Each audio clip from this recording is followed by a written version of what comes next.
En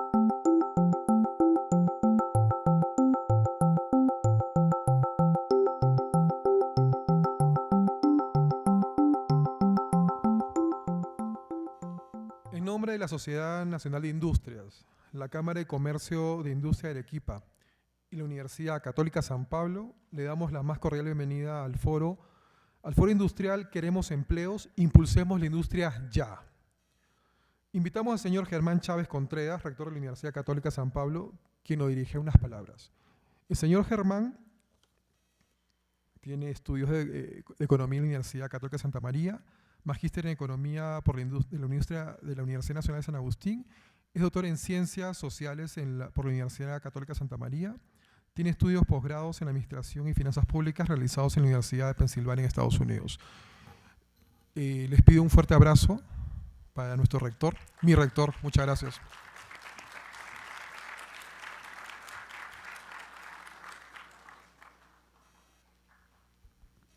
Buenas tardes con todos. Un saludo especial para la señorita Jessica Rodríguez, presidenta de la Cámara de Comercio e Industria de Arequipa, que nos acompaña.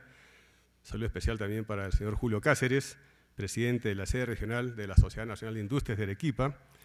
También un saludo a todas las autoridades empresariales, públicas, políticas, que nos acompañan también. Un saludo para todos, damas y caballeros. Bueno, decirles primero, darles la bienvenida a este sexto foro industrial regional Arequipa. Este año tenemos este foro que tiene un nombre muy sugestivo, sugiere mucho, ¿no? El foro Queremos Empleos, Impulsemos la Industria Ya, ¿no? Vamos ya 6 años de una relación muy fuerte con la industria.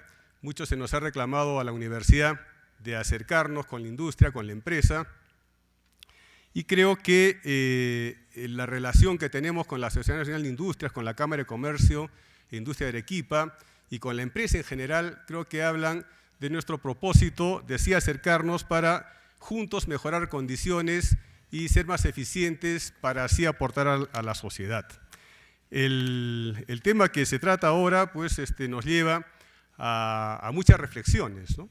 Nos lleva a la reflexión, por ejemplo, de qué hacer con la pequeña y microempresa, para varias cosas. Una de ellas, supongo, va a tratarse también esta tarde, es el darle la capacidad de escalabilidad a la pequeña y microempresa. Estas pequeñas empresas que son iniciativas de personas con mucho empuje, pero que requieren de apoyo y requieren de asesoría y que permitiría de esa manera pues, lograr que estas empresas se conviertan en el tiempo en grandes empresas generando empleo, pero empleo decente.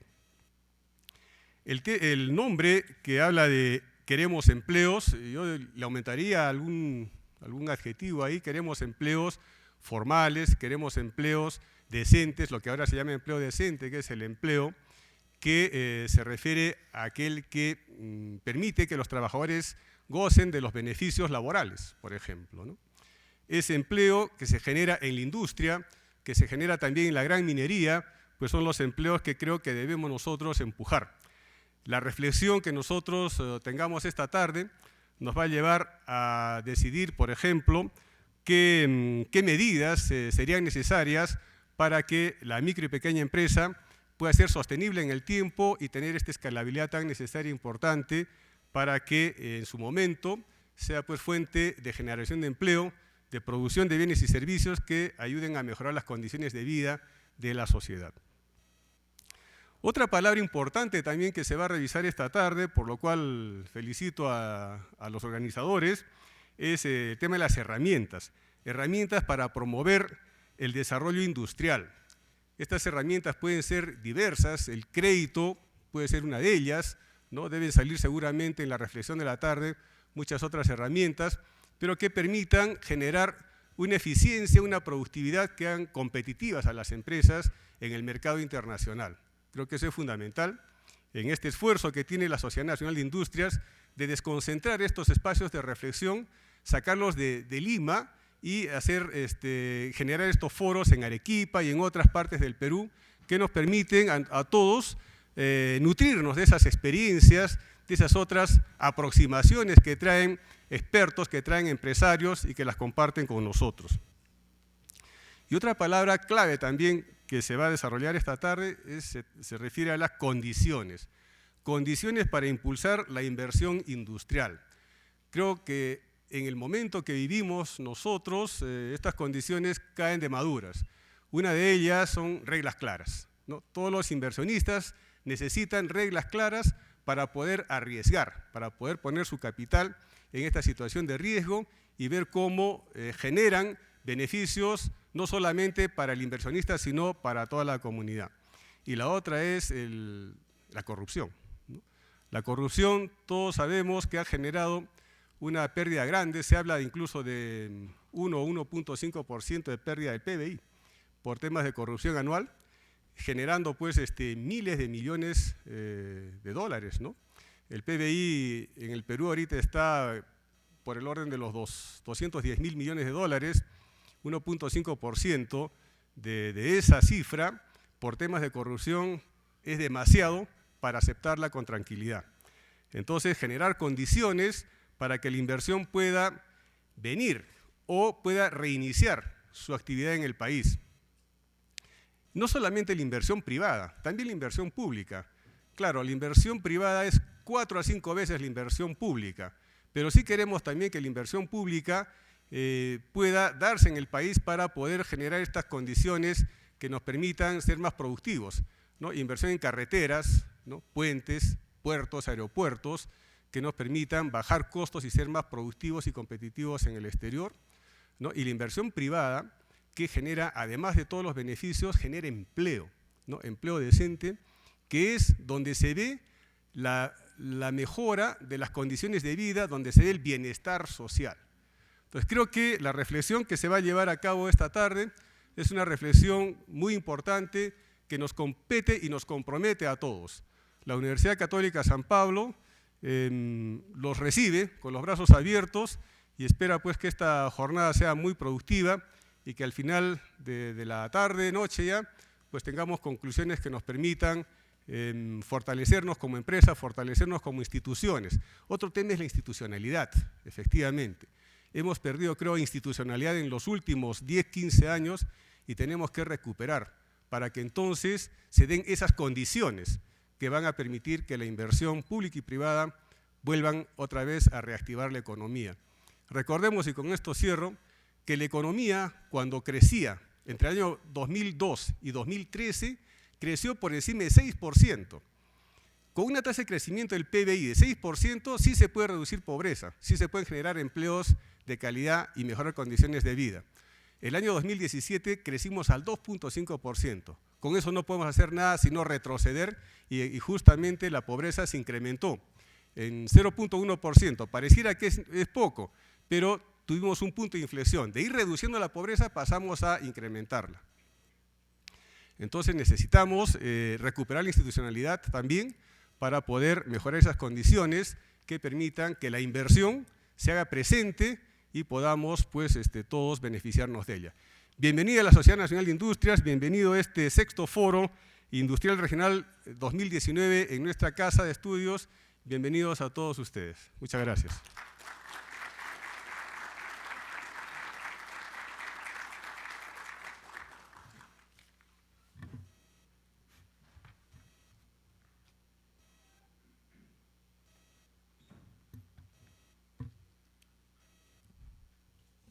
A continuación, compartiremos con ustedes las palabras de salud del señor Ricardo Márquez.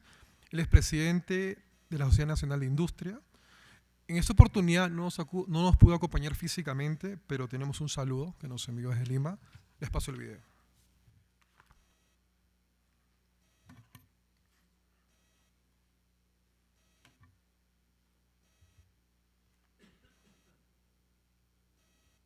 Estimados amigos empresarios, me es muy grato saludarlos a ustedes.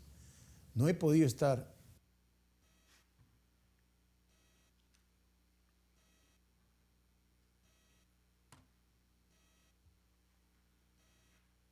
Estimados amigos empresarios, me es muy grato saludarlos a ustedes. No he podido estar en estos momentos aquí en la Universidad Católica San Pablo en Arequipa, pero los invito a través del día de hoy a un gran debate acerca de cómo crear empleo en la región Arequipa. Participan.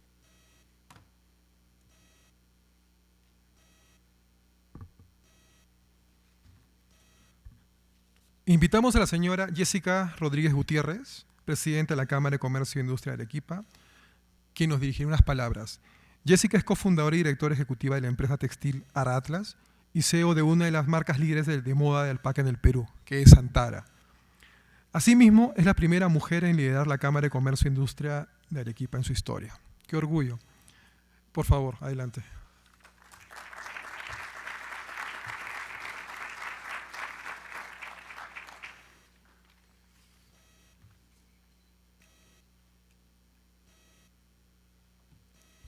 Muy buenas tardes a todos.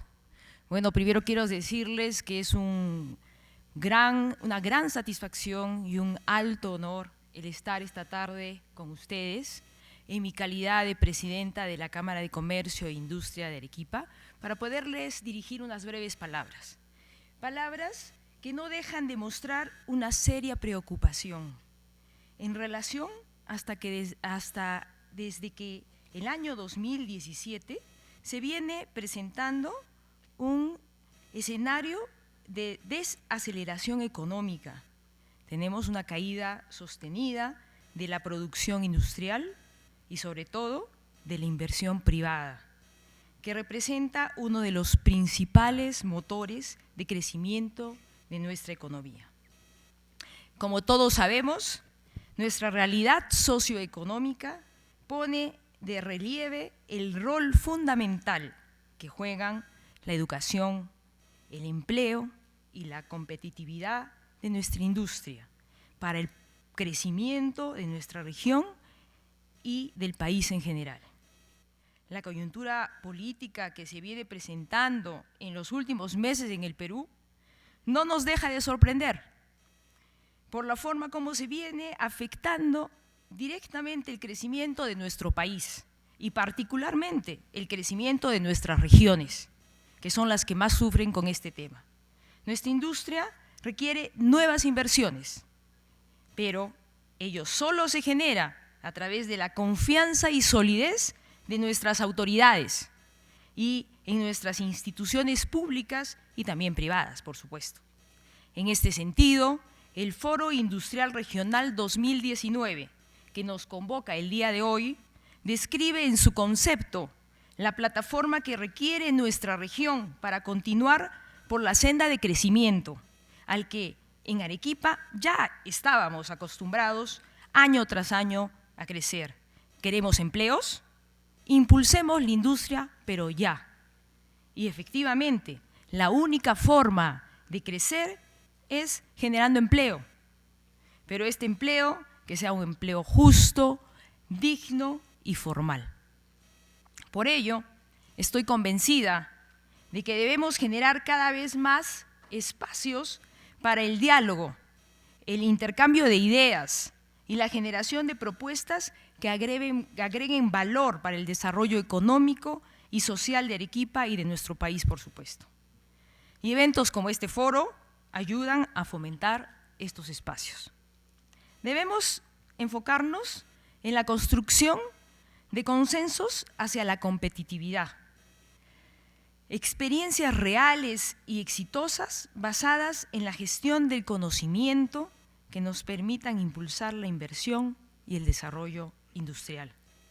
El día de hoy seremos partícipes de ponencias innovadoras que agreguen valor e incentiven el intercambio y la reflexión sobre los temas que hoy requieren nuestra atención. Asimismo, nuestras industrias necesitan adoptar, pero también adaptar tecnologías ya disponibles que mejoren la productividad y la competitividad, incorporar bienes de capital avanzados e incorporar, sobre todo, mejores prácticas. Se requiere continuar fortaleciendo los encadenamientos con otros sectores productivos, como por ejemplo el agroindustrial, el turismo y la minería, para poder seguir generando mayor valor agregado nacional. Ahorro de divisas, exportaciones directas e indirectas, todo eso es sumamente importante. Para esto se hace necesaria también la solución urgente de las barreras burocráticas. Estamos hablando de estas barreras administrativas, estas barreras laborales y tributarias, que entorpecen estos encadenamientos y dificultan el destrabe de proyectos emblemáticos con los que cuenta nuestra región y que aún no pueden salir a la luz. Tenemos un reto fundamental: acercarnos a las fronteras tecnológicas, la automatización, la inteligencia artificial, la robotización, la impresión 3D, el Internet de las cosas, la economía colectiva y circular, el incremento constante de la productividad vía la innovación, entre otros aspectos que hoy están articulándose y que ya han sido articulados en varias otras economías. Para producir ese fenómeno de la época que hemos llamado la cuarta revolución industrial, señores, que ya se vive ahora. La cercanía o no con estas fronteras están definiendo hoy la competitividad de las naciones. Es un desafío ubicarnos en la menor distancia posible o simplemente quedarnos rezagados, con lo cual limitaríamos las posibilidades de desarrollo económico y social sostenible. Como verán, tenemos muchos retos y muchos desafíos en nuestro sector industrial. Es momento, señores, de unir esfuerzos, unir voluntades y no dejarnos amilanar por el desánimo y el conformismo. Desde nos encontremos, nos toca continuar aportando al desarrollo y al crecimiento de nuestra región, Arequipa, y de nuestro país, por supuesto. Muchas gracias.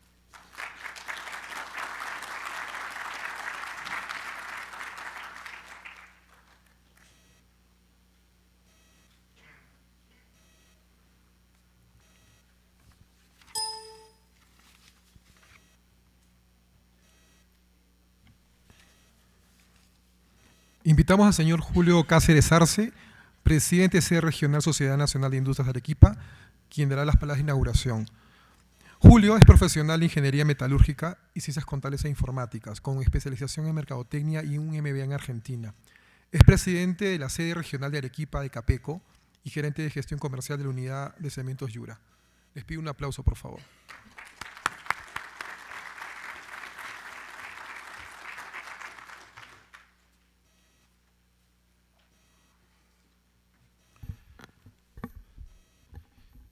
Muy buenas tardes con todos ustedes. No quiero dejar de agradecer por esta sexta oportunidad que nos brinda la Universidad de San Pablo de acogernos en su casa y de poder de alguna manera, en una tarde como hoy, abordar los temas que se van a tocar en los 3 bloques que se han estructurado para el día de hoy. Igualmente, tener la oportunidad de compartir con nuestros amigos de la Cámara de Comercio e Industria de Arequipa, especialmente con Jessica, a la cual, la verdad, creo que la oportunidad de que sea la primera presidenta de este gran gremio, como es la Cámara de Comercio, nos debe sentir muy orgullosos a los arequipeños. Y por supuesto, yo creo que el tema en mención, el eslogan a lo que quisiéramos llamarle, es un tema que hay que abordarlo con la seriedad y por supuesto con los puntos en los cuales tenemos que enfatizar. Nuestro país en los últimos 12 o 14 meses ha perdido más de 500.000 empleos. ¿Cuántos empleos hemos generado? 25.000. Arequipa contribuye con el 5.5% del PBI al PBI nacional, de los cuales el 40% de ese PBI es minería. Arequipa en los últimos 40 años ha pasado de ser industria manufacturera a ser industria minera. Y esos son temas que son importantes mencionarlos. Arequipa tiene, unos dicen 100.000, otros dicen 123.000 o 130.000 industrias legalmente constituidas. Pongamos que son 130, de las cuales el 98% son las pymes y las MIPES, las que generan empleo. Y de ahí muy poco estamos haciendo, porque ese 2% restante es la industria pesada.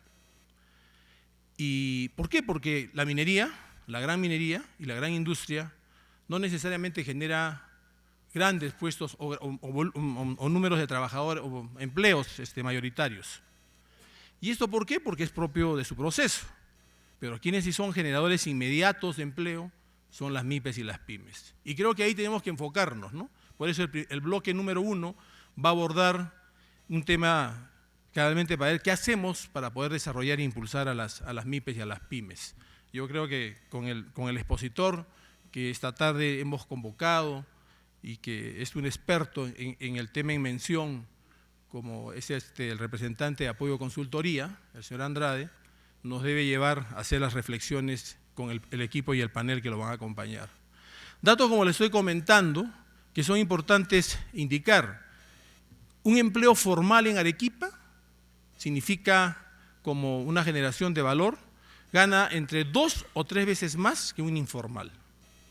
Arequipa, la economía de Arequipa debe estar más o menos manejándose dentro de la informalidad entre el 68 y el 70%. Nuestro país está alrededor del 72%. Nuestra economía es informal. Ojalá, señores, que el 2021 no elijamos un presidente informal. Simplemente hago una reflexión. Y yo creo que esta tarde es parte de hacer esa reflexión. Y considero de que las cifras como las que les estoy comentando nos deben llevar cabalmente a hacer este paréntesis, ¿no? Son momentos en los cuales la academia, con los gremios, los empresarios y los jóvenes, porque la juventud es el futuro. Y creo que ellos son los llamados a que escuchen lo que vamos a tocar esta tarde, puedan tomar nota y de alguna manera plasmarlo cuando tengan que salir al frente. Antes la competencia que se tenía para poder lograr un puesto de trabajo era diferente a lo que está viniéndose hacia adelante. Hoy tenemos muchos más puestos, pero por supuesto que las exigencias son más grandes.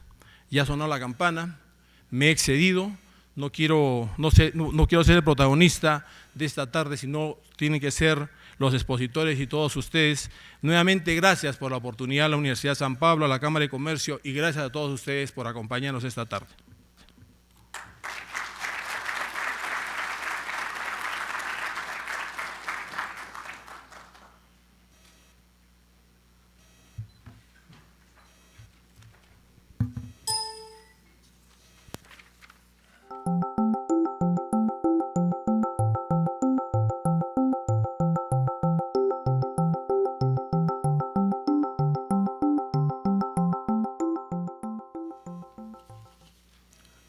Continuando con el programa, iniciamos el primer bloque, medidas para promover el crecimiento de las pymes. Invitamos como moderador al señor Renato Sumaria del Campo, director del Centro Juan Pablo II de la Universidad Católica San Pablo. Él es comunicador social de la Universidad Católica Santa María, periodista egresado de la Universidad Jaime Bausati Mesa, cursó el máster en periodismo en la Universidad San Andrés de Argentina y Grupo Clarín. Un aplauso, por favor.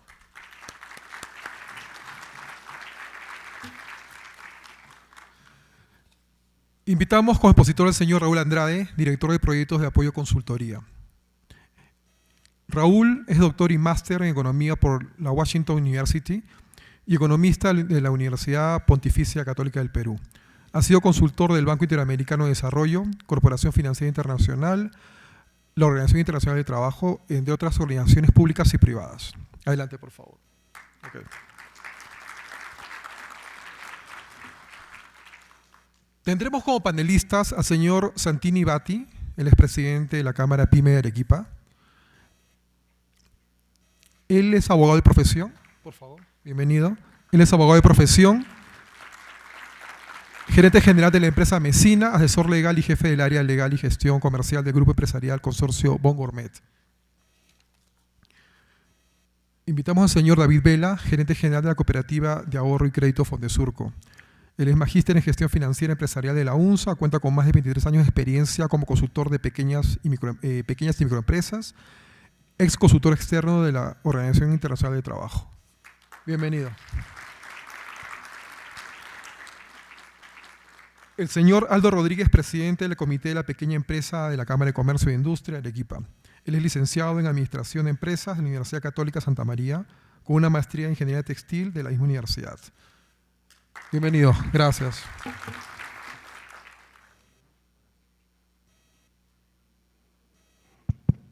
Perfecto. Gracias a la Sociedad Nacional de Industrias por la invitación y a la Universidad Católica San Pablo también por la coorganización del evento. Me ha tocado o me han dado el encargo de moderar el primer bloque que tiene que ver con el tema de las medidas para promover el crecimiento de las pymes.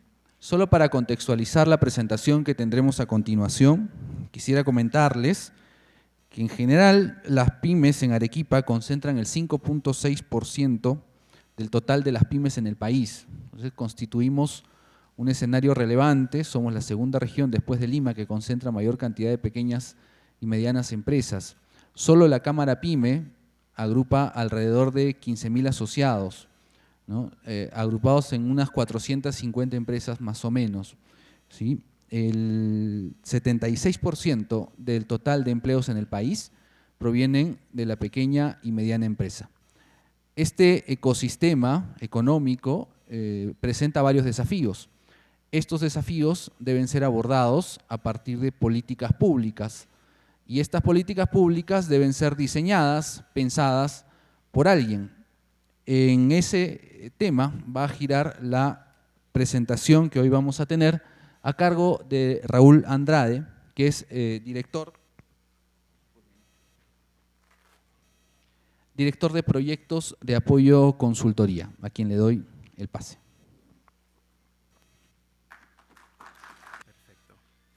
Bueno, muchas gracias a la Sociedad Nacional de Industrias por la invitación, a la Universidad Católica San Pablo por acogernos en este grato espacio y por supuesto a la ciudad de Arequipa, a la que le tengo mucho cariño desde hace varios años.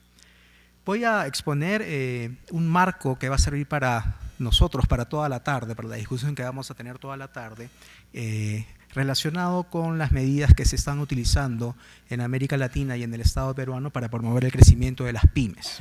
¿Okay? Y voy a dividir la presentación en dos bloques.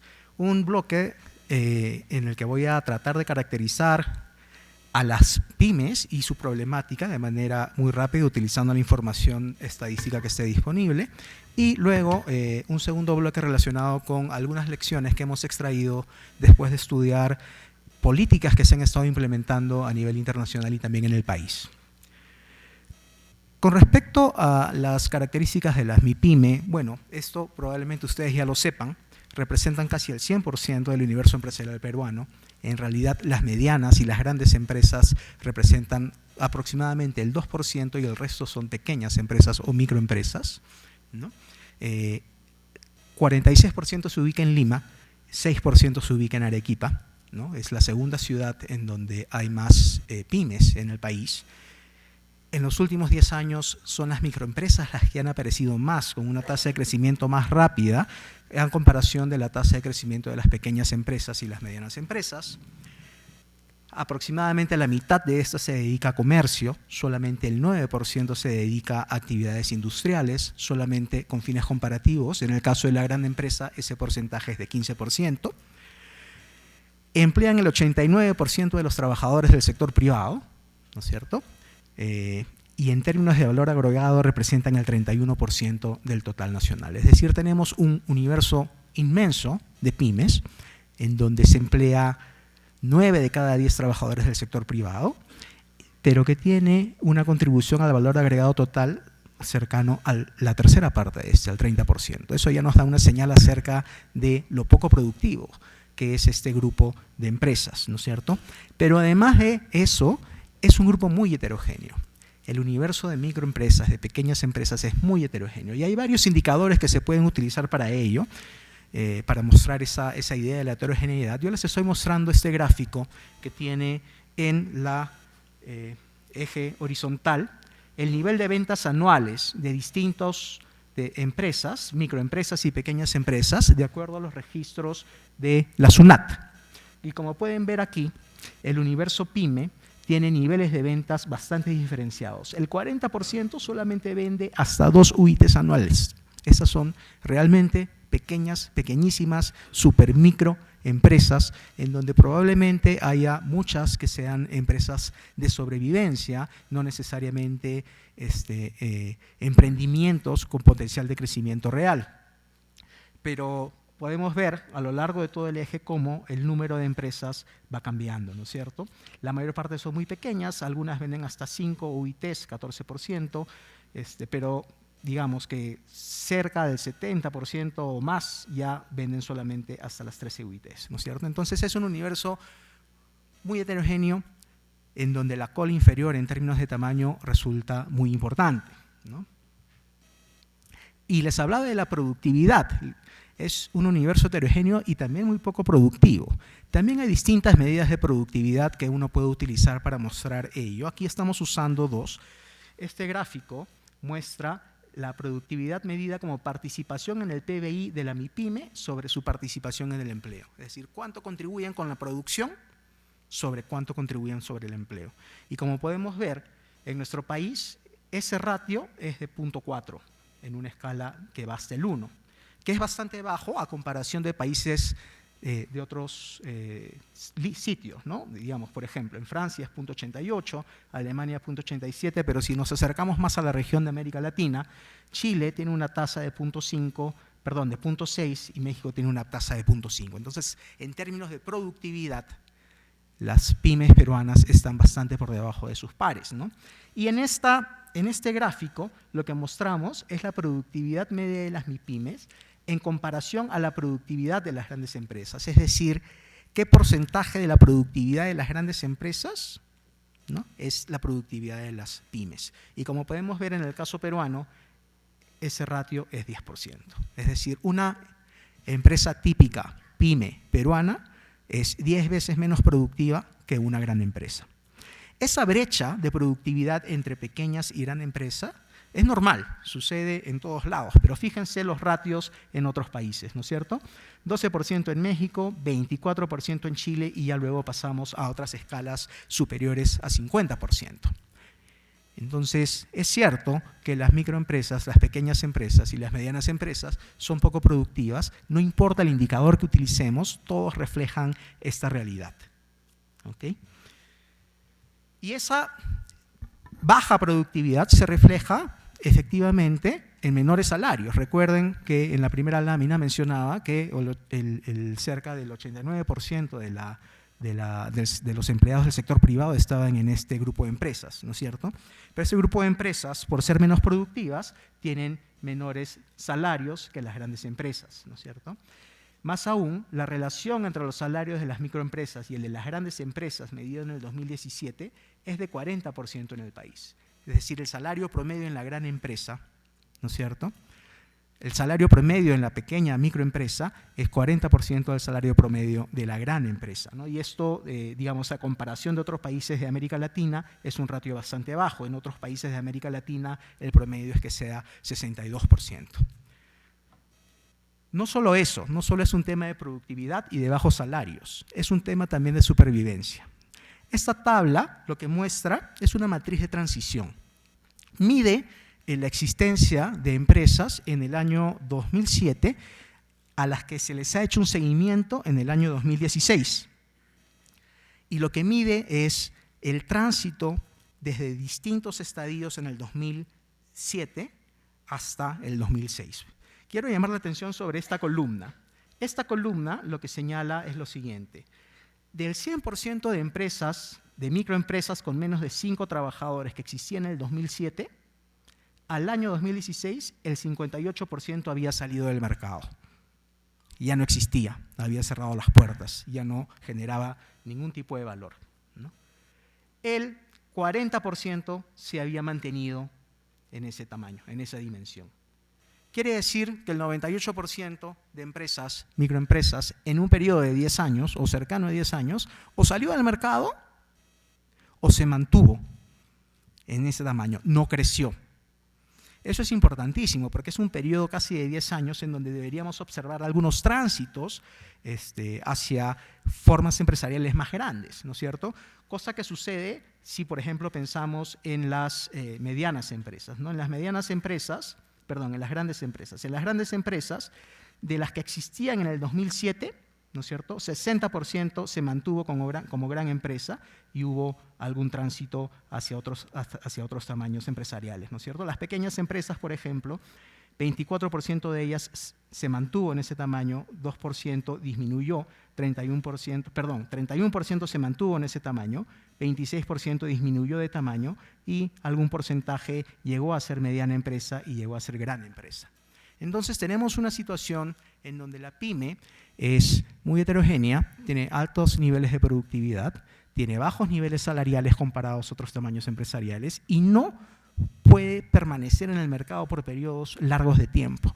O salen del mercado o se mantienen en el tamaño que tenían. Son muy pocas las que logran transitar a ser empresas de mayor tamaño y por lo tanto más competitivas. Entonces es una situación, digamos, que nos tiene que llevar a pensar en qué está pasando con este grupo empresarial, ¿no es cierto? La literatura enfatiza 4 grandes temas o 4 grandes causas para explicar la baja productividad de las MIPE, de las pymes, y su permanencia tan baja en el mercado. Estas están relacionadas a limitadas capacidades técnicas y de gestión, a un acceso limitado a mercados finales, ¿no es cierto?, a un acceso limitado a financiamiento y un acceso limitado o uso limitado de tecnologías de la información y conocimiento. Probablemente haya otras causas, digamos, pero estas son las 4 más importantes que se enfatizan en la literatura. Yo voy a hablar un ratito de cada una de ellas, ¿no?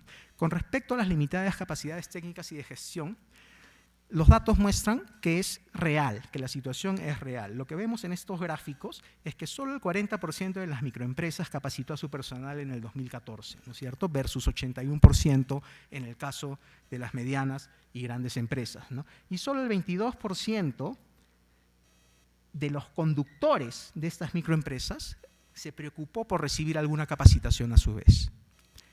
Esto, digamos, esta situación es alarmante, no tengo el gráfico acá, pero la mayor parte de trabajadores de la micro y pequeña empresa son trabajadores que tienen, sobre todo, hasta nivel secundario de estudios. Son muy pocos los que tienen nivel de educación superior técnico o nivel de educación superior universitaria. Por lo tanto, la capacitación resulta muy importante en este caso.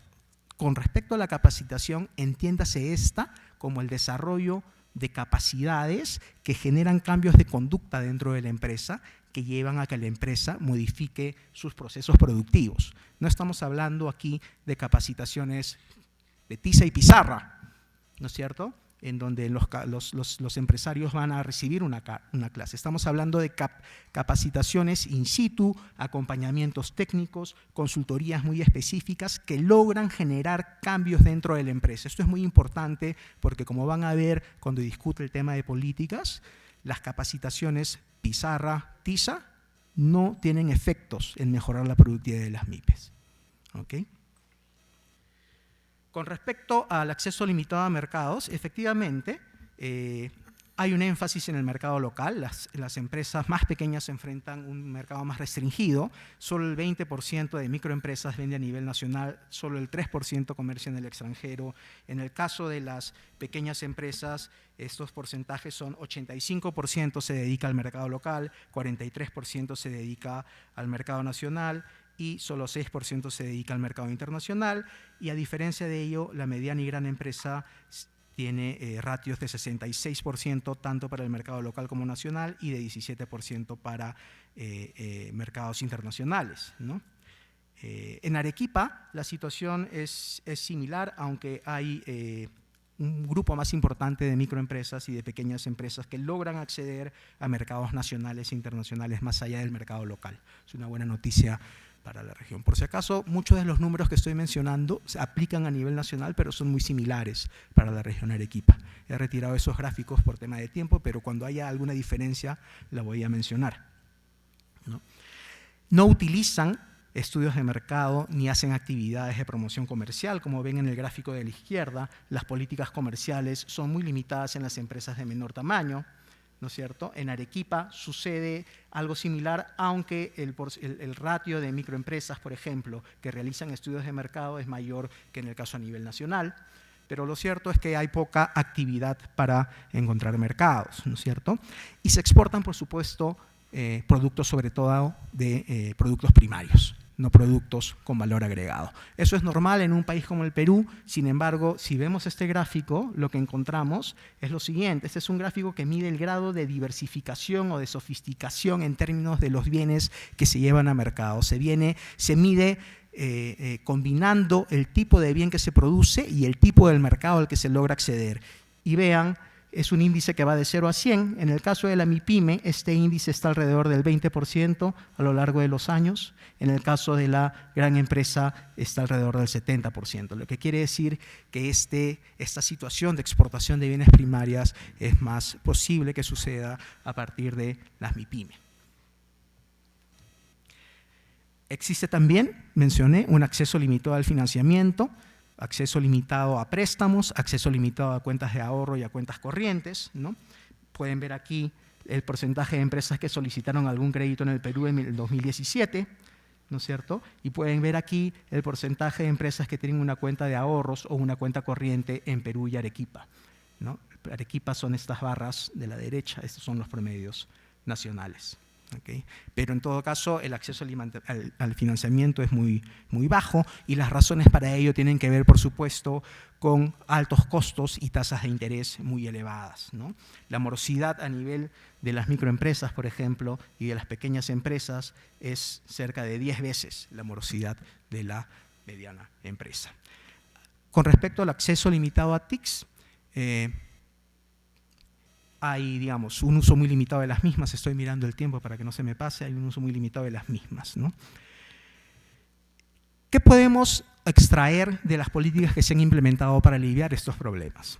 Nosotros hemos revisado un conjunto de políticas a nivel mundial que han tratado de solucionar distintos problemas. Parte de ellos los he mencionado y voy a hacer un breve resumen de lo que hemos encontrado, ¿no es cierto? Estas políticas, estas intervenciones en los últimos años tienden a ser muy acotadas y específicas, y eso debido a que el universo de MIPYMES es también muy heterogéneo, es muy distinto en términos de grupos. Entonces las políticas pensadas que van a tener éxito de manera transversal en el universo de las pymes no han funcionado en los años pasados. Desde hace varios años hay un énfasis en hacer políticas muy específicas, intervenciones muy específicas de acuerdo a las necesidades de las empresas. Y esos esfuerzos han venido acompañados por esfuerzos para generar evidencia para la política. Hay evaluaciones de impacto, de estudios diversos que permiten poner sobre el tapete qué políticas funcionan y qué políticas no funcionan. Van a ver ahorita por cada uno de los temas algunas de las políticas que funcionan y algunas de las políticas que no. Pero continuando con el resumen, esta proliferación de intervenciones, esta proliferación de medidas muy específicas se realiza desde distintos actores en una sociedad, por lo que terminamos teniendo un ecosistema para el desarrollo de políticas de las pymes, ¿no? Muy desordenado, muy atomizado, poco articulado, con muy poca coordinación. Eso dificulta que hayan políticas con visión de largo plazo para apoyar a las pymes, ¿no? Pero además dificulta que se pueda ampliar la cantidad de empresas beneficiarias de estas intervenciones. Estamos hablando de intervenciones muy acotadas que pueden beneficiar a un grupo pequeño de empresas que luego son muy difíciles de escalar. Por lo tanto, en la literatura ya hay una discusión acerca de nuevas formas de promoción de la pyme que permitan cerrar las brechas en acceso a financiamiento, en uso de tecnologías de la información y comunicación, en acceso a nuevos mercados, en generación de capacidades de gestión, que puedan abarcar un mayor número de MIPYMES, que tengan un alcance mayor. El día de hoy, por ejemplo, nos trae aquí la discusión acerca de los parques industriales. Pero así como ese tipo de intervenciones, hay otras que pueden tener un alcance más masivo que estas intervenciones específicas que les voy a pasar a comentar en un momento, ¿no? Por ejemplo, hay plataformas logísticas que pueden servir para que distintas empresas, dependiendo por supuesto de los precios y del mercado, puedan acceder a servicios que les permita llegar a mercados de manera más eficaz, ¿no? Los parques industriales son otro ejemplo y lo vamos a ver en los bloques posteriores, ¿no es cierto? ¿Qué tipo entonces de intervenciones se han hecho para las MIPYME que me llevan a tener esas conclusiones, ¿no? En términos de capacidades técnicas y de gestión, lo que la literatura muestra es que las capacitaciones por sí solo no son efectivas. No son efectivas, ¿ok? Son más efectivos los acompañamientos técnicos y las consultorías gerenciales.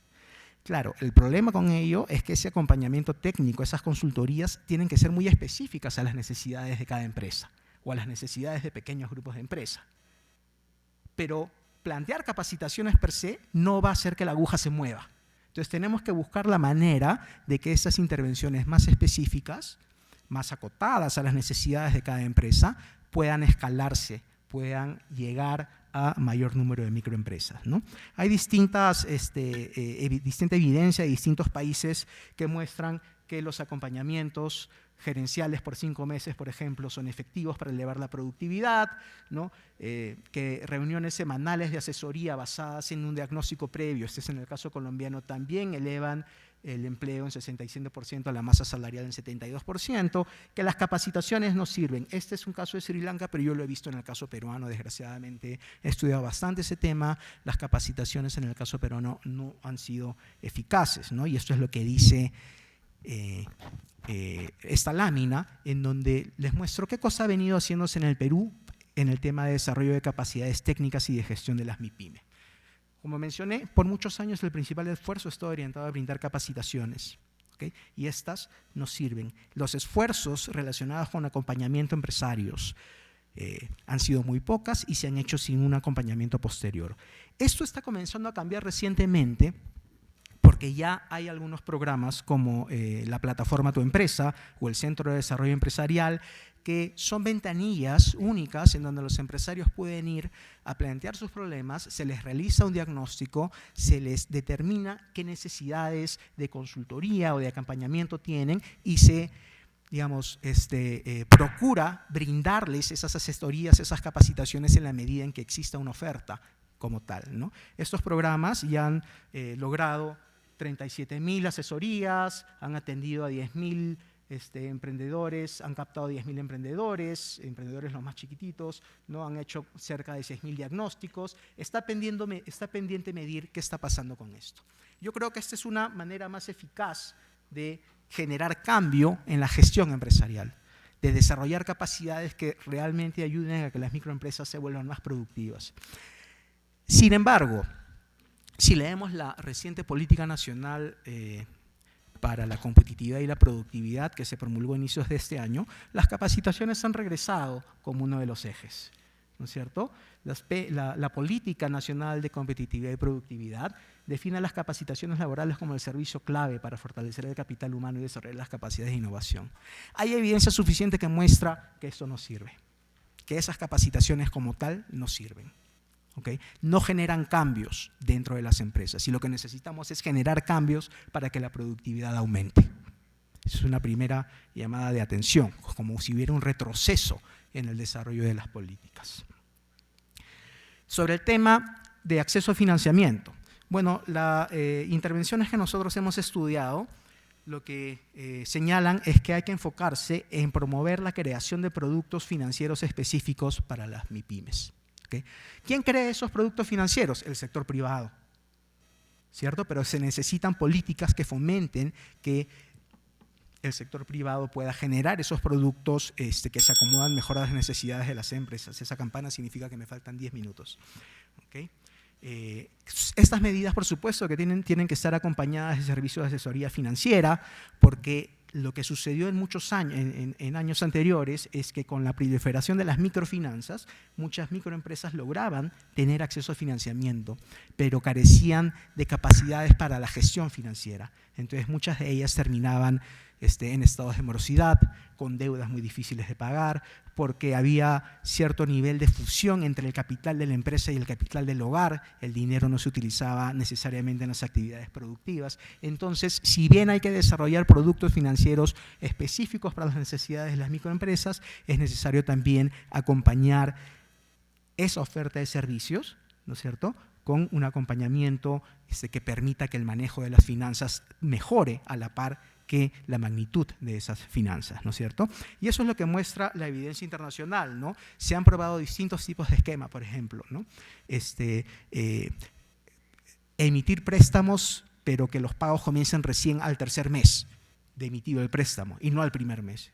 Eso brinda un tiempo a la microempresa para que logre utilizar los fondos y de alguna manera comenzar a producir ya con los cambios que esos fondos le permiten generar, ¿no es cierto?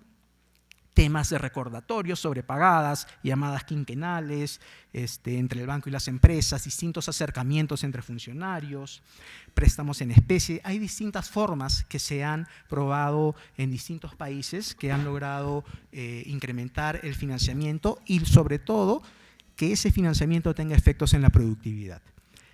En el Perú, en el año 2015 se aprobó la Estrategia Nacional de Inclusión Financiera, que no solo incluía a las micro, pequeñas y medianas empresas como beneficiarias de algunas de las actividades, sino que incluía a toda la sociedad, ¿no es cierto?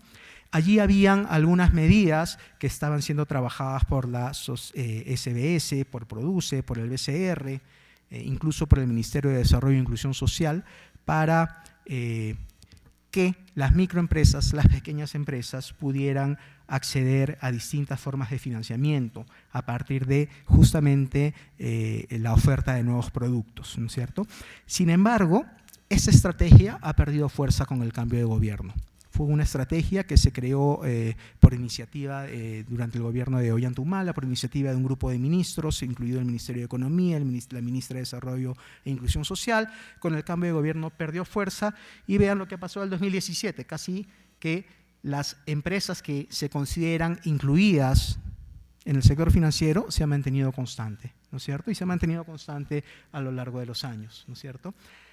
Otro elemento en términos de financiamiento que me gustaría mencionar es el de factoring, ¿no es cierto? El factoring era una de las piezas de la Estrategia Nacional de Inclusión Financiera. Y si bien su funcionamiento no ha sido masivo, no ha tenido el alcance que se esperaba, las políticas que se preveían tendían a que se fortalezca el factoring como un mecanismo para que las micro y pequeñas empresas obtuvieran liquidez inmediatamente o en tiempo prudencial después de que dejaban productos en las grandes empresas. Eso está muy bien. Sin embargo, se está discutiendo un proyecto de ley que establece que el plazo máximo para pagar después de la emisión de una factura es de 30 días. Cuando en el Perú el promedio de pagos es más cercano a los 66 días. Es decir, en promedio las grandes empresas se demoran en pagar 66 días las facturas de los proveedores que les dejan servicios. Y eso tiene una razón de ser, ¿no es cierto? Y es que la rotación de los bienes, la compra, venta de bienes y servicios es muy distinta, por ejemplo, entre una empresa que vende bienes perecibles y una empresa que vende muebles. Es lógico que una empresa que vende bienes perecibles tenga un movimiento de mercancía más rápido que le permita pagar las facturas de sus proveedores en más corto tiempo que una empresa que vende muebles en donde el movimiento probablemente sea cercano a los 2 meses, ¿no es cierto? Entonces es el mercado en realidad el que ha determinado esos plazos de pago en función a la dinámica económica y en función a la dinámica de las empresas. Entonces este proyecto de ley que está en discusión en el Congreso, que estoy seguro que tiene muy buenas intenciones detrás, en realidad lo que va a generar es mucha bulla en este mercado, ¿no? Y va a generar probablemente que empresas grandes no puedan contratar con empresas pequeñas porque no van a poder pagar sus facturas a los 30 días, con lo cual podría perjudicarse a la micro y a la pequeña empresa también. Pero más allá de eso, es una contradicción, pues, ¿no? La Estrategia Nacional de Inclusión Financiera promueve el factoring, el proyecto de ley que se está discutiendo lo debilita. Ese tipo de situaciones son las que tenemos que evitar y se originan porque, como mencioné, hay distintas entidades tratando de implementar estas intervenciones que están muy atomizadas y muy poco coordinadas entre sí, ¿no? Acceso a nuevos mercados, la política de promoción de exportaciones y acompañamiento durante ese proceso han resultado efectivas, pero lo que más efectivo ha sido el encadenamiento de pequeñas con grandes empresas. ¿Okay? Y eso es algo que en el Estado peruano se ha estado tratando de hacer. El Estado peruano ha estado tratando de hacer diversas cosas, desde MINCETUR, ¿no es cierto? Se ha avanzado en la promoción de exportaciones, impulsadas a través de distintos programas y distintos servicios que se han puesto a disposición de los empresarios, ¿no? Y recientemente, a través de Innovate, que es un brazo ejecutor de Produce, se ha creado el programa de apoyo a clústeres y el programa de desarrollo de proveedores, que justamente buscan ambos que hayan clústeres productivos que tengan mayor escala de producción, mayor poder de negociación, o que proveedores grandes se encadenen, se articulen con empresas más pequeñas para generar sinergias que le permitan a la empresa grande vender más, por supuesto, pero generando o comprando también más para las empresas de las empresas pequeñas y microempresas, con mejores estándares de calidad que cumplen con los requisitos del mercado.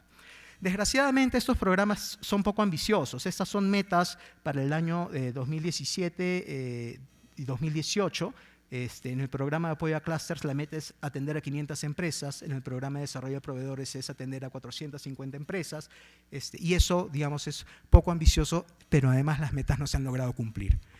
La promoción de estos fondos está a cargo de Produce, no del brazo ejecutor Innovate. Esa es también una señal de descoordinación entre ambas instituciones. Finalmente, compras del Estado es también una política para promover acceso a mercados, ¿no es cierto? Pero en el Perú, que se han implementado programas como tal, han llegado solamente a beneficiar a 0.4% del total de MIPES, ¿no? Entonces estamos lejos de lo óptimo en este tema. Y en el caso de innovación y acceso a TICs, claro, ese es un tema muy complejo. El ecosistema de la innovación, el marco institucional para la innovación en el Perú está ahorita en proceso de reforma.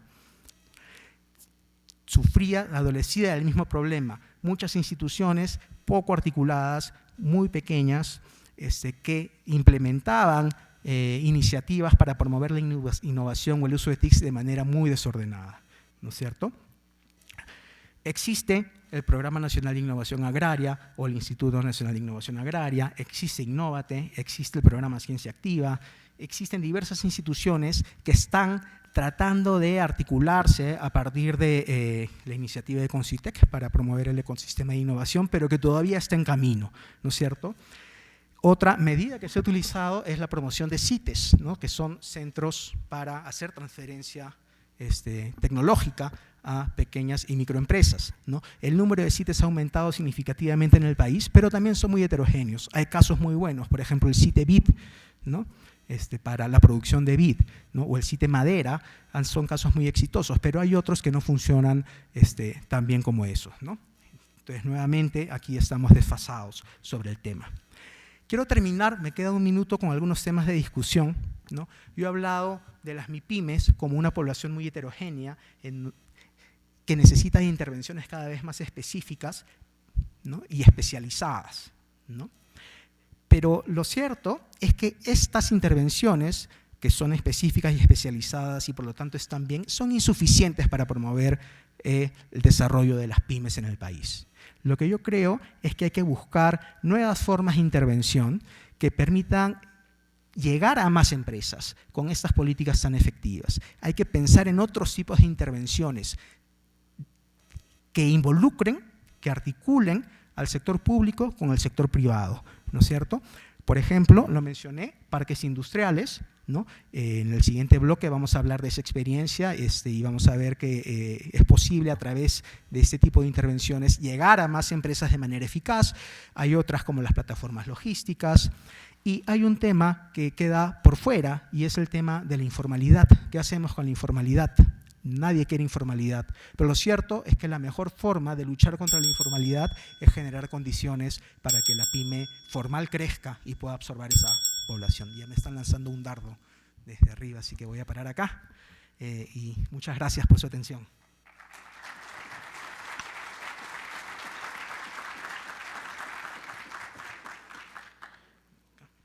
Bien, agradecemos al señor Raúl Andrade, director de proyectos de apoyo consultoría, por estos 30 minutos en los que hemos podido tener acceso a un panorama general de la pyme en el Perú, a las oportunidades que se tiene, a los desafíos que se plantean y a la problemática general que debería estar siendo atendida a partir de políticas tanto del sector público como del sector privado. Lo que vamos a hacer ahora es profundizar en los datos que nos ha dejado el señor Andrade con el panel de invitados que tenemos aquí. La dinámica es muy simple. Vamos a tener una primera ronda de comentarios de 5 minutos para cada uno de los panelistas.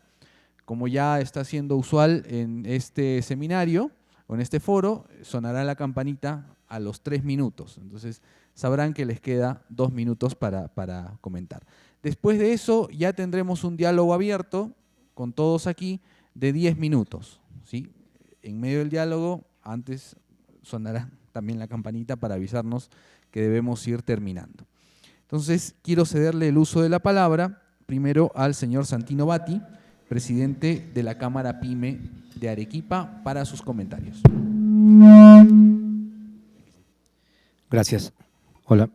Gracias. Muy buenas tardes. Saludar a la Sociedad Nacional de Industria por invitarnos nuevamente a este foro.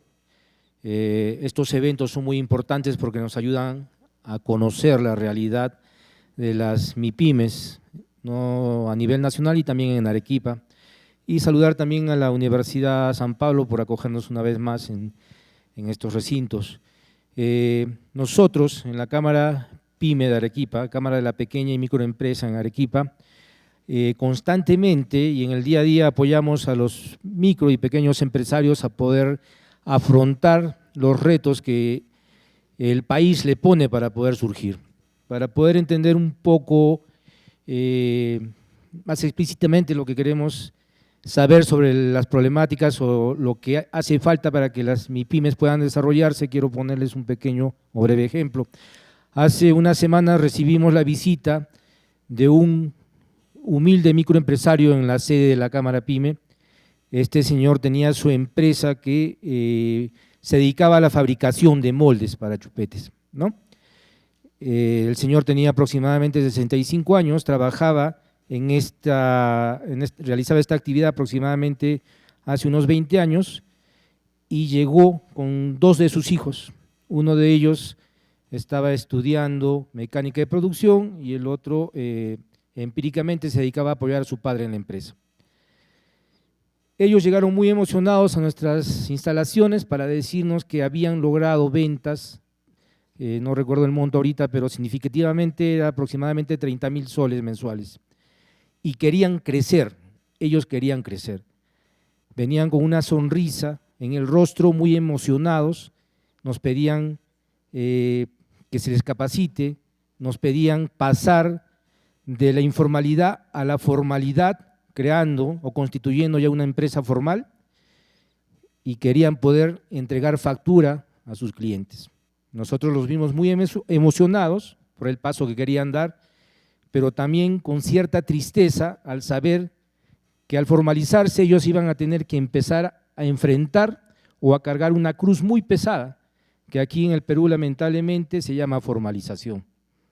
Es muy cierto que la formalización nos puede traer muchas ventajas, abrir el mercado, dar oportunidades de crecimiento, pero esto no va a suceder mientras el Estado no asuma su rol de acompañamiento a las microempresas de manera contundente.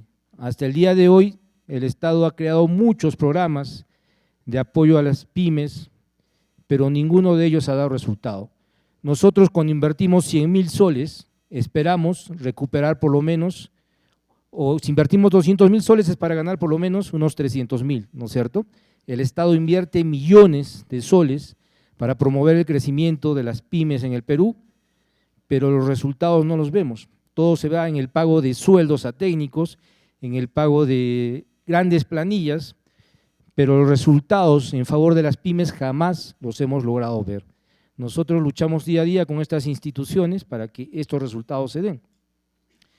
¿Qué sucede con este microempresario cuando le dices, por ejemplo, que tiene que emitir su factura electrónica, cuando él no sabe ni siquiera usar una computadora? Entonces, ahí incidimos en el rol del Estado, no solamente cuando la empresa se empieza a formar, sino desde mucho antes. La educación y la ética, nos decía Miguel Ángel Cornejo hace muchos años, eran importantes para el crecimiento de las empresas. Una empresa que no produce con ética, una empresa que no tiene a su personal educado, no va a poder surgir definitivamente. Y en el país, los microempresarios vemos cómo los trabajadores que contratamos día a día no llegan con los valores suficientes para poder contribuir al desarrollo de las pymes. ¿Eso qué significa? Que en los colegios, como en los institutos tecnológicos y también en las universidades, no se educa con principios y valores que hagan que ese recurso humano tenga la ética suficiente para apoyar, para producir con calidad. Y eso sería también uno de los elementos necesarios para poder promover el crecimiento de las MIPYs. ¿Qué sucedería ahora con este microempresario que nos visita cuando le tenemos que decir que a partir del primer mes que tiene que hacer su primera declaración, tiene que pagar un impuesto a la renta? De repente él no calculó en sus presupuestos o en sus cotizaciones esos costos. ¿Por qué? Porque no estuvo capacitado, no tuvo el conocimiento suficiente de esta regulación que tenemos en el Estado, ¿no? Hay otros países en donde el impuesto a la renta es cero para las microempresas, y eso sería algo que pediríamos en este foro, que se trate de incentivar o que se trate de promover desde el Estado para que los microempresarios que están surgiendo puedan obtener pues este beneficio. Hemos vuelto a escuchar el tema de la creación del proyecto de ley que está promoviendo el pago de las facturas a 30 días. Eso es algo que beneficiaría mucho y es un obstáculo en este momento para las pymes en el tema de sus ventas al crédito. La mayoría de pymes en el país surten de servicios y de productos a las grandes empresas nacionales, pero las grandes empresas nacionales retrasan el pago de sus facturas a 30, 60, 90 y muchas veces hasta 360 días. Igual ocurre en el sector público. Entonces, esta nueva regulación va a servir muchísimo para que las pymes puedan recuperar su capital de trabajo y puedan seguir produciendo adecuadamente. ¿Qué sucedería con un microempresario que enfrenta todo este tipo de adversidades en un medio ambiente para la pequeña empresa que quiere surgir, ¿no? Hemos visto cómo las realidades en otros países son totalmente diferentes para promover el crecimiento de las pymes. Se ha llegado a entender y a comprender realmente qué es lo que genera el crecimiento económico, qué es lo que genera la creación de trabajo formal en el país, a partir de estos núcleos generadores de empleo y estos núcleos económicos. Bien. ¿Sí? Sí, gracias. Se nos fue el tiempo. Muchas gracias. Ya en el diálogo abierto podremos entrar más en detalle en algunos temas. Le cedo el uso de la palabra al señor David Vela, gerente general de Fondesurco. Bien, buenas tardes con todos. Agradecer y felicitar sobre todo a la Sociedad Nacional de Industrias, a la Universidad de San Pablo por organizar este evento tan importante para compartir experiencias, opiniones y perspectivas. Yo quisiera justamente hablar de la perspectiva de mi experiencia. Yo provengo de una institución de microfinanzas que trabaja en el ámbito rural, casi exclusivamente en el ámbito rural hace más de 25 años. Y digo una perspectiva porque yo les cuento, en Chuquibamba, hace más de 15 años atrás, se producía 7.800 litros de leche fresca al día. Hoy en día es 18.000 litros, es decir, más de 131% adicionales. Asimismo, una vaca costaba 400 soles, hoy en día 1.300. Eso significa que se ha triplicado el precio. Entonces, ¿qué ha ocurrido? Algo ha ocurrido porque no tan solo están produciendo leche, sino que esa leche se destina a las plantas queseras. No existían plantas queseras hace más de 20 años en Chuquibamba. Hoy existen más de una planta quesera y hay, por ejemplo, una muy representativa como la quesería Mandonga, ¿no? Precisamente de Mandonga Gómez Quispe, que es una señora que incursionó en esta iniciativa. Y por supuesto no estuvo nunca esperando algo del gobierno o de alguna norma, ni siquiera tributaria, que le pudiera facilitar emprender este negocio. Asimismo, podemos también encontrar que en Chivay tenemos que hace muchos años atrás la principal actividad, o casi única, era la actividad agrícola, entre otros. Pero hoy en día la actividad turística es muy dinámica. Si alguien ha visitado en la Semana Santa no hay dónde alojarse, inclusive hasta los alimentos del mercado fresco se agotan, y es precisamente porque se ha vuelto un atractivo turístico con gran envergadura. Aquí también podemos poner otro ejemplo significativo como el Hostal Los Portales, ¿no? ¿De quién? De la señora Angélica Taco Rojas. Ella no tan solo tiene 2 hospedajes, sino también tiene servicios de transporte. Pero no todos han partido de conteniendo algún bien. Creo que un ejemplo significativo es la señora Nila Pichasupo de Cibayo, que al terminar los estudios secundarios vendía golosinas durante muchos años. Casada, escuchó por la radio que había un programa para tener casas vivenciales, para este turismo que tiene ahora mucha acogida. Y se unió al programa y ahora tiene 2 casas, ¿no?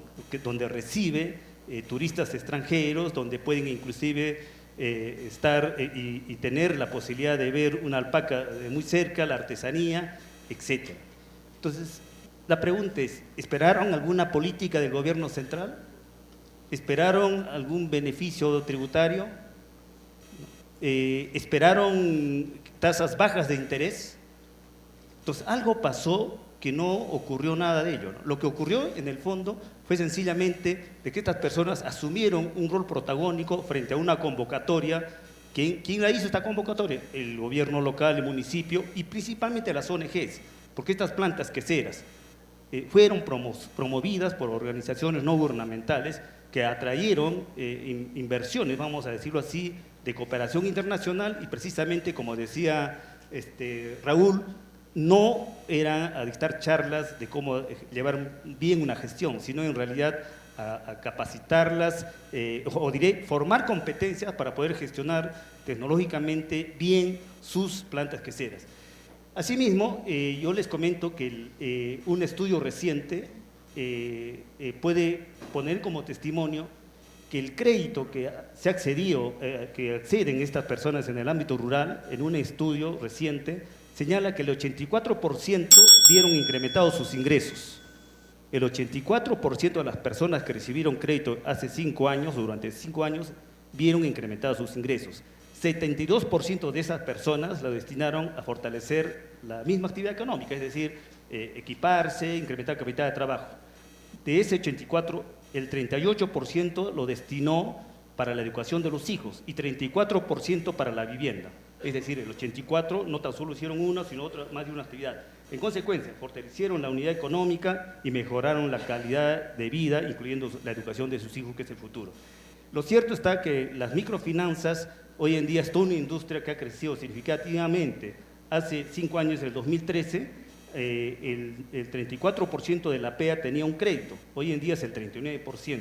Y somos uno de los países donde tiene más influencia las microfinanzas en el sector de la pequeña y microempresa. Gracias.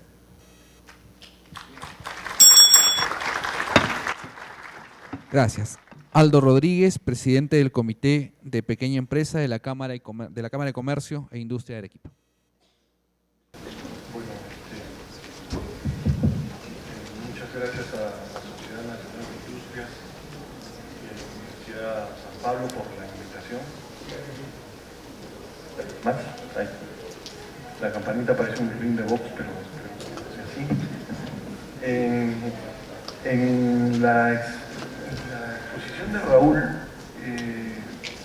escuchando tanto a Santino como a Raúl también de las historias de los microempresarios y yo como un microempresario, puedo decir que de alguna forma nosotros nacimos solos, crecimos solos y quizás si llegamos al 50% de los que morimos, vamos a morir solos igualito. El Estado nunca lo hemos visto cercano. Y yo creo que dentro de todas las,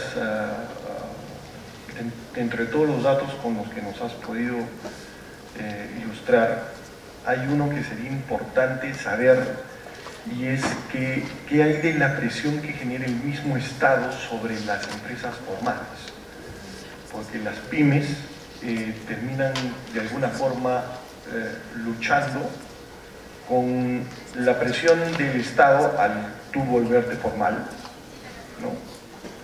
Por la reglamentación que te da, y tú como pyme ya formal luchas con los informales que han visto en ese espacio la única forma de sobrevivir.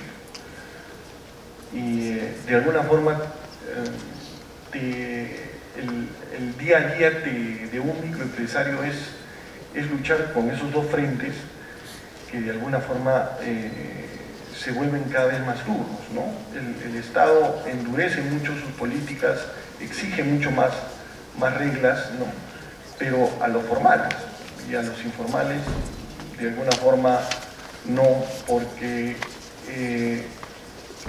quita rédito político el pelearse con la parte informal, ¿no?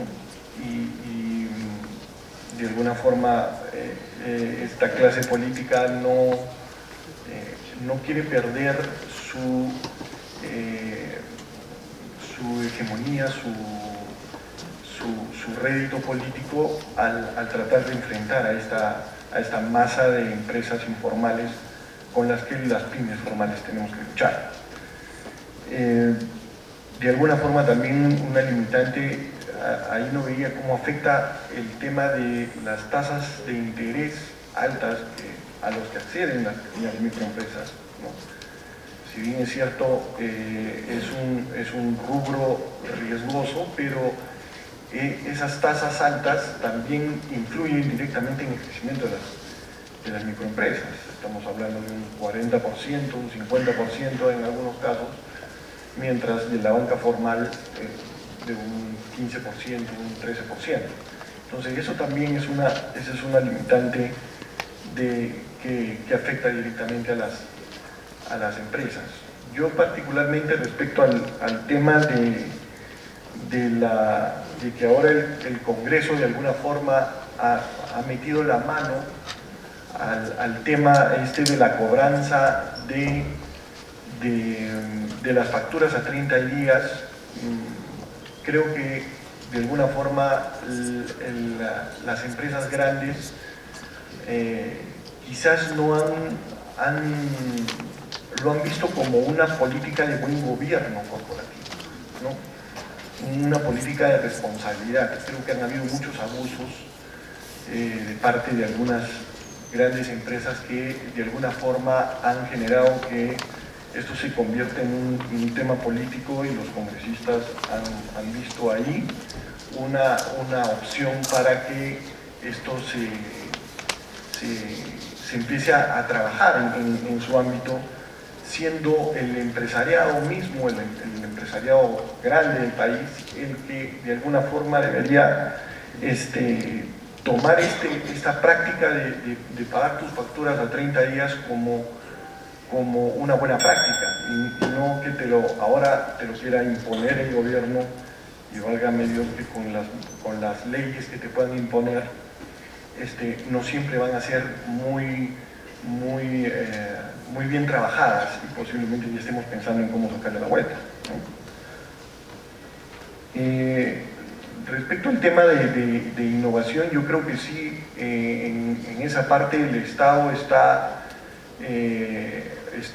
tomando una mirada un poco más, digamos, más directa al tema de las pymes, en el sentido de todos los programas que has mencionado, pero quizás el Estado no tiene una posición de zapatero a tus zapatos, ¿no? Muchos de los ministerios que son los que encabezan estos tipos de programas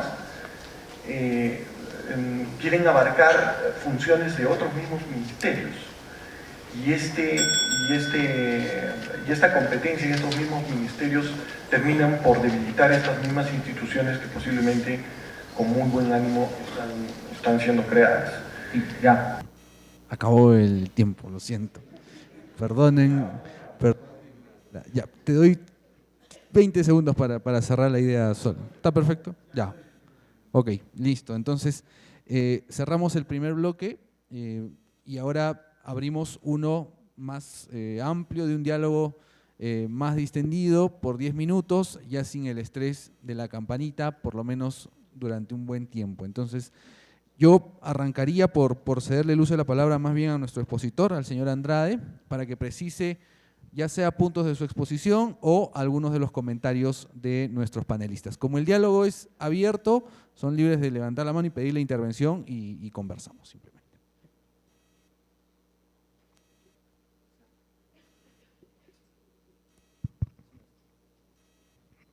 Bueno, muchas gracias.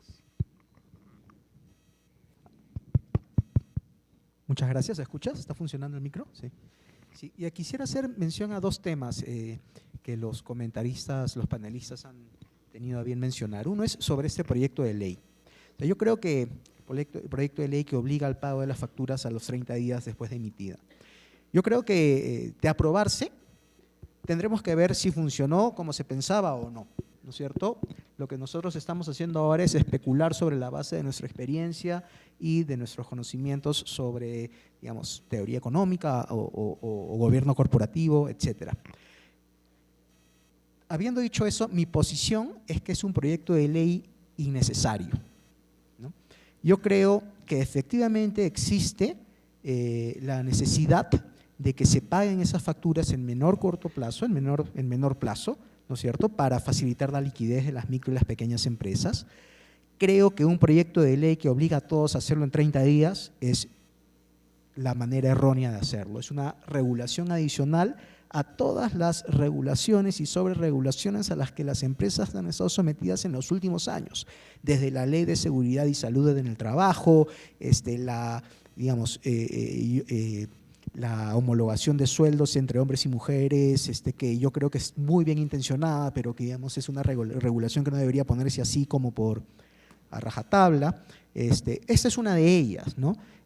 Creo que se ha hecho además de espaldas a la realidad, porque lo cierto es que el pago tardío de las facturas, no voy a decir siempre, pero en muchos de los casos se debe justamente a la rotación de los bienes y servicios que se compran y se venden en el mercado, que no necesariamente salen en un plazo que permita a las empresas pagarle a su proveedor por el bien que entregó. Así, yo mencionaba el ejemplo de los bienes perecibles versus los muebles o la maquinaria, ¿no? Cuya rotación se da en tiempos enteramente distintos. Entonces, en unos casos un plazo de 30 días puede sonar razonable, en otros no. De acuerdo a la Superintendencia de Mercado de Valores, el tiempo promedio de pago de facturas de la gran empresa a la pequeña y microempresa es de 66 días. El proyecto de ley habla de 90 días, ¿no? Se habla de 300 días. Deben haber casos como tales, pero el promedio es, como digo, 66 días, ¿no es cierto? Y se debe justamente a la rotación de algunos bienes y servicios. Yo creo que si se quisiera, yo creo que hay maneras más inteligentes de dar incentivos para que las grandes empresas paguen esas facturas en plazos más cortos, ¿no? Conversábamos adentro acerca de incentivos tipo premios para aquellas empresas que lo hagan más rápido, algún tipo de certificado de buen pagador, por ejemplo, o de pagador rápido, podría pensarse de tal manera que se den incentivos que las grandes empresas puedan mostrar como responsabilidad social, ¿no? De pago rápido de facturas, y se hubiera logrado lo mismo. Pero creo que tan importante como eso, lo mencioné en la presentación, es que es una ley que va en contra de lo que el Estado había estado tratando de promover en años pasados, con el mismo fin de lograr liquidez para las empresas, que es el factoring.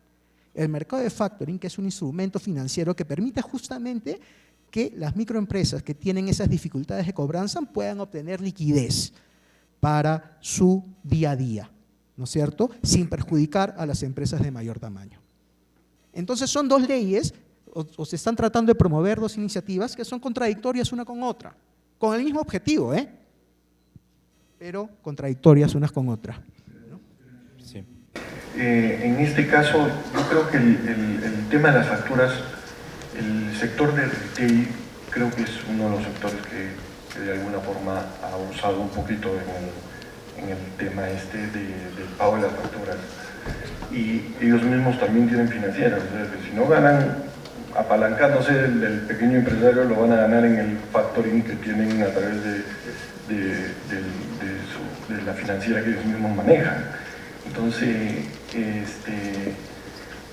yo creo que sí, estoy de acuerdo contigo en que debería haberse una política de buen pagador. O sea, el mismo empresario debe ser, la empresa grande tiene que nacer de ella la conciencia de responsabilidad, de que no te puedes apalancar del más pequeño, ¿no? Y creo que hay que seguir trabajando este tema, porque si no, eso es un tema importante para el desarrollo de las pymes. Solamente para terminar, perdón, solo 30 segundos, porque quiero utilizar eso, tú lo has dicho muy bien, ¿no? Hay que seguir trabajando en ello, hay que pensar en formas muy inteligentes. Y quería referirme al segundo tema que iba a mencionar, y es que el que tú mencionaste, ¿no? Que los empresarios han nacido solos, han crecido solos, ¿no? Y seguirán haciendo sus cosas sin la necesidad de un Estado que esté detrás de ellos, ¿no? Esta ley es un ejemplo de eso que no quieres, porque esta ley es una imposición que está obligando a las grandes empresas a pagar en 30 días sobre el tema. Y eso es cierto, ¿eh? El Estado, en lo que se ha dedicado en los últimos años, es una opinión personal, no es una opinión de apoyo a consultoría necesariamente, habrán algunos allí que coincidan conmigo, es una opinión personal, se ha dedicado a poner trabas para la dinámica empresarial en los últimos años. Y este es un ejemplo como tal. Yo creo que haríamos bien hablar de muchos temas de la pequeña y microempresa que no está basado ni en el factory ni el pago de facturas de 30 días. Lo cierto está que si alguien paga, por decir, 60, 90 días, o hasta 300 días, en realidad es un financiamiento oculto. ¿Y quién está financiando a quién? El pequeño a la gran empresa, y no estaría bien. Yo creo que es un tema para un segmento muy pequeño, pero como bien lo ha señalado en las estadísticas, más del 95% son pymes y están en todas partes y están solas. Y quizás esté bien que estén solas. Para mí la perspectiva de la posición que yo señalaba es, realmente teníamos que esperar que el gobierno dé algunas medidas. Este es un evento para, en conjunto, lleguemos a conclusiones, a decir el Estado regula, capacita, invierte bien esos millones y no paga a consultores. Sinceramente, yo diría, debería ser, ¿qué es estos pequeños microempresarios que están solos y si estuvieron solos, cuánto más pueden hacer, ¿no? Inclusive interactuando con el gobierno? Porque lo que hablaba del turismo, después vinieron las carreteras, no es que se hicieron las carreteras y se promovió luego el turismo, ¿no? Las plantas queseras que les contaba, ya llegan sus productos a Lima, a los mercados de Lima y por supuesto al mercado local de Arequipa.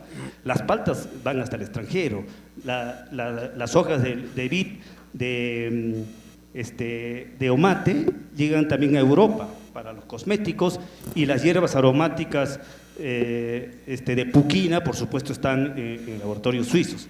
Entonces, creo que realmente hay opciones concretas en la cual ni siquiera estamos hablando de una posibilidad, sino lo que yo les he comentado son hechos reales, que habría que replicar y habría que estudiar el modelo, cómo logramos acrecentar ello, ¿no? Solamente para concluir, quería comentar, la industria de microfinanzas es muy dinámica. Fíjense que ahora tenemos 102 entidades de microfinanzas en todo el Perú, ¿no? De las cuales un banco, mi banco, financieras, cajas municipales, rurales, de pymes, etcétera, y han crecido en 500 oficinas más en los últimos años. Señor Batí, por favor. Sí, el tema de la demora en los pagos de las facturas, yo creo que si los congresistas lo han tomado en su agenda es porque es un clamor nacional. ¿Cómo haces tú con una gran minera que te demora en pagar 60 o 90 días una factura? ¿Lo reportas a Infocor? No puedes. Infocor no te va a aceptar. ¿Cómo haces para recuperar tu capital y poder seguir trabajando, ¿no? Es una cuestión también de corrupción de repente dentro de las grandes empresas o el sector público, demorar el pago porque de repente el microempresario no ha favorecido a la persona que se encarga de hacer los pagos. Entonces yo creo que sí es importante que se regule, porque esa regulación no va a ir para las micro ni las pequeñas empresas, sino para las grandes empresas que, como ya hemos escuchado, son las que aprovechan el capital de repente hay una minera grande puede aprovechar el capital de 100 microempresas y se hace una suma bastante alta, ¿no? Entonces sí es importante y lo reafirmo que esta ley pueda salir, ojalá que se dé, ¿no?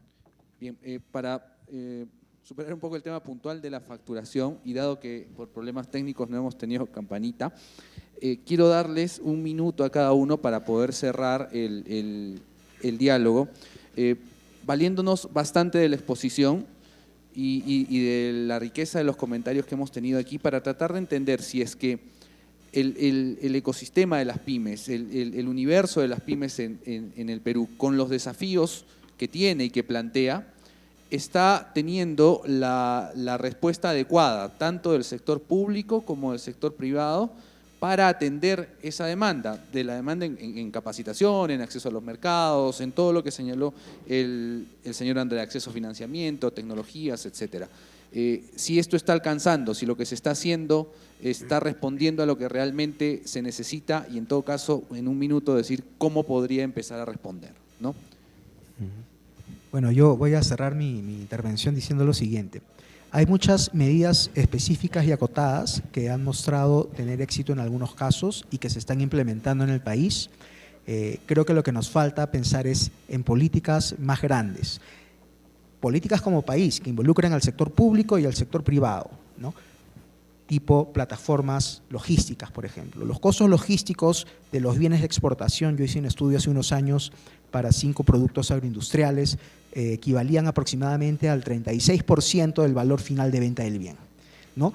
Por problemas de merma en el traslado, por mal transporte, por problemas en las cadenas de frío. Y claro, mucho de esos servicios provienen del sector privado, pero hay algunas condiciones que el Estado tiene que poner, carreteras, por ejemplo, o unas aduanas que funcionen eficazmente, fluidamente, para que todo fluya, ¿no? Otro tipo de medidas, las vamos a ver en otros bloques, son los parques industriales. Hay que de alguna manera pensar con visión y no excluyendo al sector privado de la discusión acerca de qué es lo mejor. Ustedes son los que han crecido más allá del Estado, digamos, ¿no? Entonces son los que mejor saben cómo lograr eso. Entonces promover ese acercamiento podría permitir que se piensen de manera más grande, ¿no es cierto? Y eso va a servir mucho de complemento a estas políticas más específicas que se están implementando. Bien, Aldo, muy puntual, por favor. Sí, para cerrar solamente quisiera invocar de alguna forma a un análisis a los microempresarios de la necesidad de agremiación. No, es un paradigma que no terminamos de romper, ¿no? Seguimos como nacimos solos, estamos solos y moriremos solos, ¿no? De alguna forma no nos vemos como un grupo, ¿no? Y este tipo de eventos también nos ayudan a cohesionarnos como gremio, en el caso de ustedes como sociedad de industria, en el caso de nosotros como Cámara de Comercio de Arequipa, instituciones representativas, donde necesitamos que los empresarios sean, la Cámara PYME igual, ¿no? Seamos esta plataforma para que podamos lograr mayor desarrollo como gremio, ¿no? Señor Vela, por favor. Bien, definitivamente necesitamos políticas globales, pero estas políticas, como ya se ha abierto la discusión, el ejemplo de la facturación o factory, realmente se vuelven discutibles. Lo que he informado en varios gobiernos, algunas cosas funcionan, otras no. Entonces yo solamente concluiría, como pequeños microempresarios deben basarse en sus propias capacidades, porque como decía un estratega, ¿no? Un gran estratega decía, si el centro de decisión de tus planes está en tu ámbito de decisión, pues avanzas y vas a cumplir. Pero si está fuera de tu ámbito de decisión, simplemente nunca vas a lograr lo que quieres porque depende de otros. Entonces yo creo que el centro de decisión debe jalarse a las fuerzas, a los actores económicos, sociales de cada ámbito. Bien. Bueno, nosotros pensamos y seguimos creyendo que el Estado juega un rol importante en la asistencia hacia las microempresas. Se ha visto en otros países que esto ha dado muy buenos resultados, desde el capital semilla hasta el crecimiento con apoyo tecnológico desde el comienzo de las MIPYMES. Eso ha generado un buen crecimiento para este sector económico. Un ejemplo grave en el país es la falta de parques industriales, ¿no? En comparación, por ejemplo, a la realidad mexicana, donde existen 250 parques industriales, aquí en Arequipa tenemos creo solamente uno, ¿no? ¿Y por qué se necesitan parques industriales? Porque los microempresarios trabajan sobre la mesa de comedor de sus casas, sobre eso están cortando, sobre eso están diseñando, están construyendo sus productos para poderlos vender. Eso ocurre en la mayoría de microempresarios, o de repente lo hacen en la parte de atrás de sus viviendas, lo cual no es saludable para nadie, ni para el vecino, ni para el mismo microempresario. Por eso se ha pedido desde nuestro gremio, la Cámara PYME, con mucho fervor la creación de parques industriales, pero parques industriales que sean hechos por el Estado, con tecnología, con áreas suficientes, dotados de todos los servicios y centros, dentro del mismo parque con centros tecnológicos que ayuden al progreso de estas pymes. No parques industriales que son generados por el mismo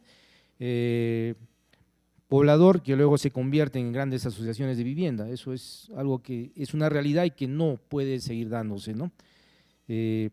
Aparte de eso, el factor tributario también es importante y eso viene del Estado, viene de parte del ente regulador tributario, que en lugar de apoyar, más bien muchas veces hace que el índice de supervivencia de las MIPYMES sea muy pequeño, ¿no?